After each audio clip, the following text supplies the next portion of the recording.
السلام علیکم ورحمۃ اللہ وبرکاتہ۔ ناظرین کرام، ہم تاریخ حدیث کا مطالعہ کر رہے ہیں کہ اس کی تدوین کیسے ہوئی اور اس کے ثبوت و شواہد کیا ہیں۔ ہم نے اسی ضمن میں آپ کی خدمت میں کچھ شواہد پیش کیے کہ کس طرح سند کا مطالعہ محدثین کرام کرتے ہیں، ایک ایک نام کو کھنگالتے ہیں اور ڈائریکٹ کنیکشن کو دیکھتے ہیں، اور پھر فرد جو حدیث بیان کر رہا ہے اس کی اتھینٹسٹی، اس کی شخصیت، اس کی نیکی، اس کا تقوی، اس سب کچھ کو وہ دیکھتے ہیں اور پھر اس کے بعد اس حدیث کو قبول کرتے ہیں۔ ناظرین، ایک تاریخ یوں بنتی ہے اور ایک تاریخ شخصیات کی بنتی ہے جو اس میں انوالو ہوئے ہیں، جنہوں نے حدیث رسول کو آگے پہنچایا۔ صحابہ کرام ہیں، ان کا بھی ٹیسٹ لوگ لیا کرتے تھے۔ سیدنا ابو ہریرہ رضی اللہ تعالیٰ عنہ یہ بیان کرتے ہیں کہ ایک گورنر نے مجھے بلا بھیجا اور یہ ریکویسٹ کی کہ ہم یہاں بیٹھے ہیں، میرے ساتھ کچھ ساتھی بھی ہیں، آپ مہربانی کر کے ہمیں احادیث رسول کچھ سنائیے۔ تو سیدنا ابو ہریرہ رضی اللہ تعالیٰ عنہ تشریف لے گئے، مدینہ میں ہی ان کا گھر تھا، تشریف لے گئے، کیونکہ ایک دوسرے کے بارے میں اتنی بدگمانیاں نہیں ہوتی تھی، اور بطور خاص مدینہ کے جو لوگ ہوتے تھے وہ بڑے سمپل سادہ مزاج کے، اور شاید آج بھی جو صحیح مدنی لوگ ہیں ان کا مزاج آج بھی یہی ہے۔ تو فرماتے ہیں میں جب گیا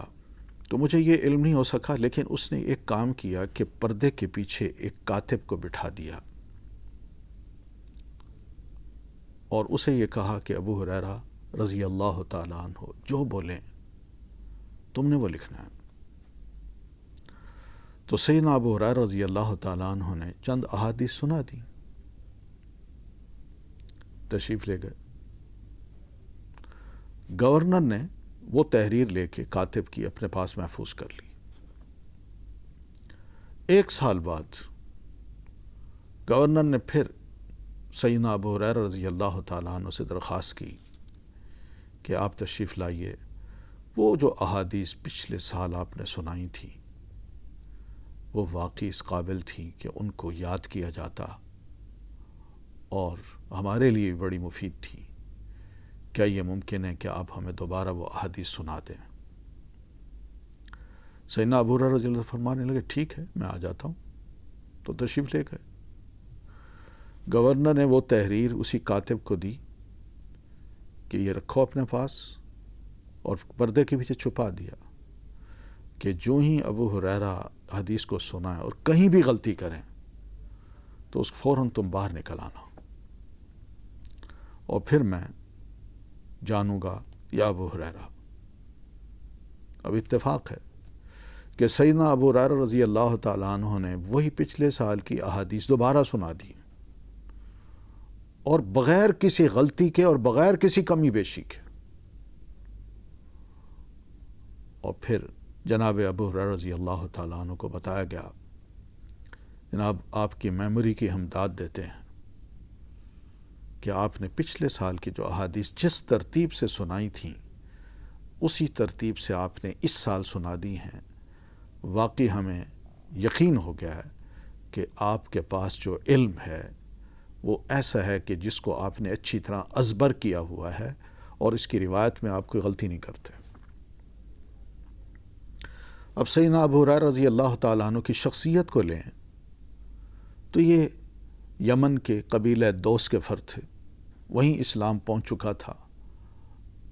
ابو طفیل بن عمرو بن واصلہ کے ذریعے سے، ابو طفیل کے ذریعے سے یہ علم اسلام وہاں پہنچ چکا تھا، یہ اسلام کو وہاں قبول کر چکے تھے۔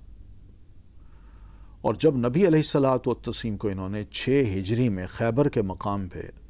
آپ صلی اللہ علیہ وسلم کو آ ملے، یمن سے ہجرت کر کے وہاں پہنچے، تو اس وقت الحمدللہ نکلنے سے پہلے یہ بڑے امیر تھے، ان کے پاس ایک غلام تھا، غلام نے بھی چاہا کہ میں ان کے ساتھ جاؤں اور میں بھی اسلام قبول کروں، اور پھر ان کے پاس بہت سی صورتوں کا علم تھا، قرآن مجید کی صورتیں ان کو یاد تھیں، نبی علیہ السلام کے بہت سے بتائے ہوئے مسائل ان کے علم میں تھے۔ یہ پہنچے وہاں تو راستے میں ان کا غلام بھاگ گیا، نبی صلی اللہ علیہ وسلم کی خدمت میں پہنچے تو آپ صلی اللہ علیہ وسلم کو خوشی ہوئی، ان کو بھی خوشی ہوئی کہ الحمدللہ میں نے اللہ کے رسول کو جوائن کر لیا ہے۔ آپ نے ایک سوال کیا، ابو ہریرہ یہ بتاؤ تمہارا غلام کہاں ہے؟ کہنے لگے اللہ کے رسول وہ تو بھاگ گیا۔ تو غلام چھپا ہوا تھا، آپ نے اس کو بلایا، ادھر آؤ، تو وہ آیا، تو ابو ہریرہ سے کہنے لگا کہ میں صرف اس لیے بھاگا تھا کہ میں راستے میں کہیں مر نہ جاؤں، اور میں چاہتا تھا کسی طرح نبی علیہ السلام تک پہنچ لوں، آپ کا دیدار کر لوں اور آپ کے ہاتھ پہ اسلام قبول کر لوں، یہی میری خواہش تھی، اور خدا نہ خواستہ میں فرار نہیں ہوا تھا۔ ابو ہریرہ نے جب یہ بات سنی تو اسی وقت عرض کرتے ہیں اللہ کے رسول آپ گواہ رہیے یہ غلام آج کے بعد آزاد ہے۔ یہ ان کی عمارت تھی، امیر انسان تھے، کھلے دل کے تھے، دوس میں کھاتے پیتے لوگ تھے یہ، لیکن جب ادھر آئے تو سب کچھ قربان کر دیا۔ اور جناب ابو ہریرہ رضی اللہ تعالیٰ عنہ نبی علیہ السلام کے اتنے قریب ہوئے اس موقع پر کہ آپ صلی اللہ علیہ وسلم نے ایک بار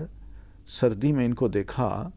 کہ ان کی آستین میں ایک بلی کا چھوٹا بچہ ہے، سردی سے ان کو بچایا ہوا ہے، تو اللہ کے رسول صلی اللہ علیہ وسلم نے ان کو دیکھتے ہی فرمایا یا ابا ہر یا ابا ہریرہ۔ تو یہ اتنا خوبصورت نام نبی علیہ السلام نے جو دیا، کنیت ان کی رکھی، تو اسی کنیت سے اپنے آپ کو متعارف کراتے، اور اسی کنیت سے صحابہ ان کو جانتے تھے، اور اکثریت کے علم میں یہ نہیں تھا کہ ان کا اصل نام کیا ہے، ان کا اصل نام عبد الرحمن تھا۔ تو جناب ابو ہریرہ رضی اللہ تعالیٰ عنہ اس طرح نبی علیہ الصلاۃ والتسلیم کے پاس رہے، بڑے اچھے سمجھدار انسان تھے۔ سیدنا عمر رضی اللہ تعالیٰ عنہ نے اپنے دور میں ان کو مدینہ کا گورنر بھی مقرر کیا، اور اس کے ساتھ ساتھ ان پر اور بھی بڑی ذمہ داریاں نبی علیہ السلام نے بھی اپنے دور میں عائد کی تھی۔ اور یہ صحابی رسول سب جانتے ہیں ان کو کہ اللہ کے رسول کی صحبت میں ہی بیٹھتے تھے، آپ کے گھر کے باہر جو مسجد کی طرف گھر کھلتا تھا، مسجد کے صحن میں یہ بیٹھتے تھے، اور ان کی حالت یہ تھی کہ پیٹ پہ پتھر باندھ کے بازار میں نہیں جاتے تھے کہ میں کماؤں، اور اس خیال سے نہیں جاتے تھے کہ ادھر اللہ کے رسول صلی اللہ علیہ وسلم نکلیں گے کچھ نہ کچھ میں سیکھ سکوں گا، آپ کا اٹھنا بیٹھنا آنا جانا کچھ خدمت کے ذریعے سے۔ تو اس طرح یہ بہت بڑا علم ہے، میں اس سے اپنے آپ کو محروم نہیں کرنا چاہتا، مارکیٹ میں جا کے کما تو لوں گا لیکن یہ بعد میں علم نصیب نہیں ہوگا۔ تو اس طرح انہوں نے بھوک پر علم کو ترجیح دی اور پرواہ نہیں کی کہ میرا حال کیا ہوتا ہے، اور اللہ کے رسول صلی اللہ علیہ وسلم بھی ان کی اس حرص کو داد دیتے ہوئے فرماتے ہیں